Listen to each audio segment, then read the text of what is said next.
Assalamualaikum warahmatullahi wabarakatuh. Perkenalkan, nama saya Syahral Syahdon, NPM 24315005. Di sini saya akan menjelaskan materi yang telah saya pilih di antara banyak materi, yaitu materi tentang tasawuf. Kita lanjut ke slide selanjutnya, yaitu pengertian tasawuf. Sebenarnya apa sih tasawuf itu? Tasawuf adalah salah satu cabang dalam Islam yang berfokus pada dimensi spiritual, penyucian hati untuk mendekatkan diri kepada Allah Subhanahu wa taala.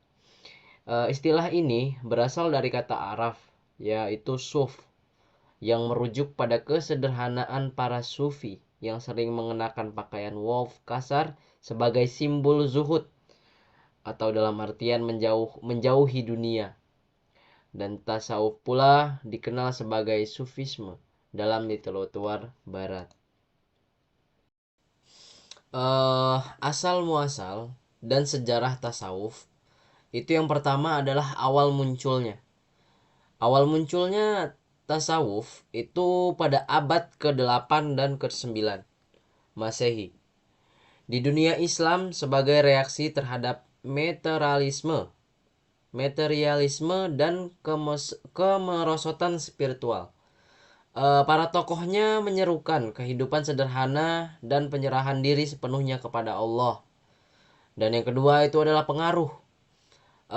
Tasawuf dipengaruhi oleh ajaran Al-Quran dan hadis, khususnya ayat-ayat tentang tazkiyah atau penyucian diri, dan ihsan, kesadaran akan kehadiran Allah.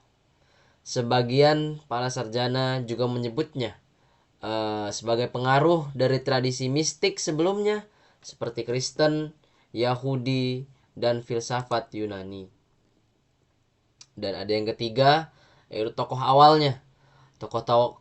awalnya seperti Hasan al-Basri, Rabi'ah al-Dawiyah, dan Al-Junaidi al-Baghdadi adalah pionir tasawuf yang menekankan cinta kepada Allah Subhanahu wa taala, atau dalam kurung mahabbah, zuhud, dan fana, atau lenyapnya ego dalam kehendak Allah Subhanahu wa taala.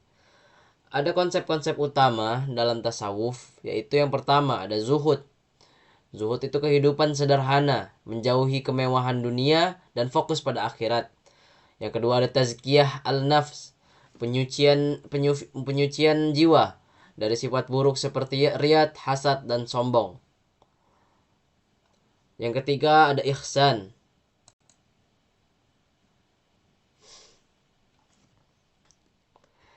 Ihsan berarti beribadah seolah-olah melihat Allah, atau setidaknya merasa selalu diawasi olehnya.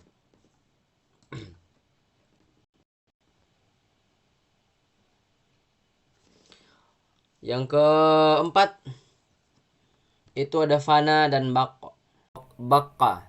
Fana adalah lenyapnya diri dalam cinta dan kehendak Allah. Sedangkan bakka adalah bertahan dalam kebersamaan dengannya. Dan yang kelima itu ada muqammad dan ahwal, tingkatan spiritual. Muqammad seperti berbuat, saya ulang. Muqammad dan ahwal itu tingkatan spiritual. Muqammad seperti taubat, sabar, syukur, dan ridho, serta kondisi spiritual ahwal seperti ma'arifah, pengenalan kepada Allah, dan mahabbah. Adapun tujuan dari tasawuf ini adalah, tujuan utamanya yaitu adalah mencapai kedekatan kepada Allah, qurb, yaitu mengenalnya secara mendalam, ma'arifah, dan meraih kebahagiaan sejati di dunia dan akhirat. Tasawuf menekankan pencapaian kesadaran spiritual yang tinggi melalui zikir, doa, dan ibadah. Yang kelima itu ada praktik dalam tasawuf. Yang pertama itu zikir dan wirid. yaitu mengingat Allah melalui lafaz tertentu seperti tasbih, tahlil, dan istighfar.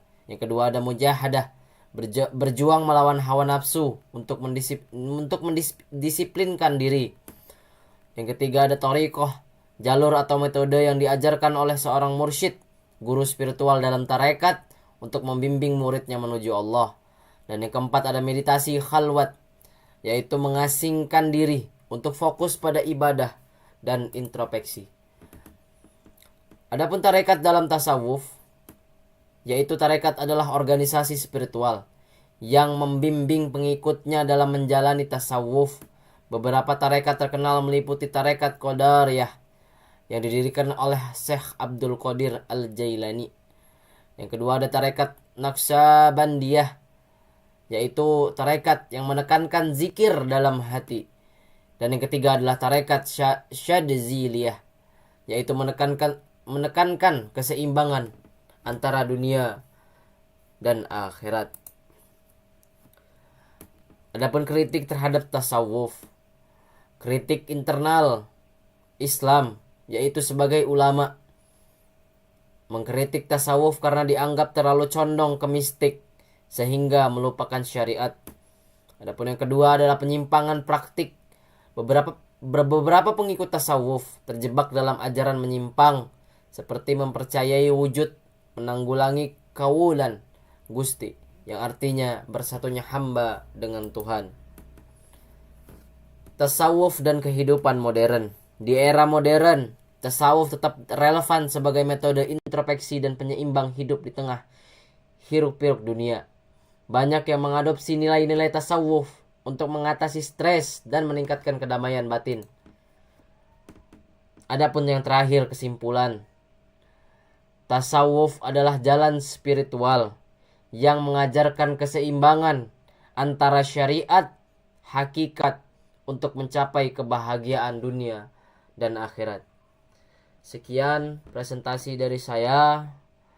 Kurang lebihnya saya mohon maaf.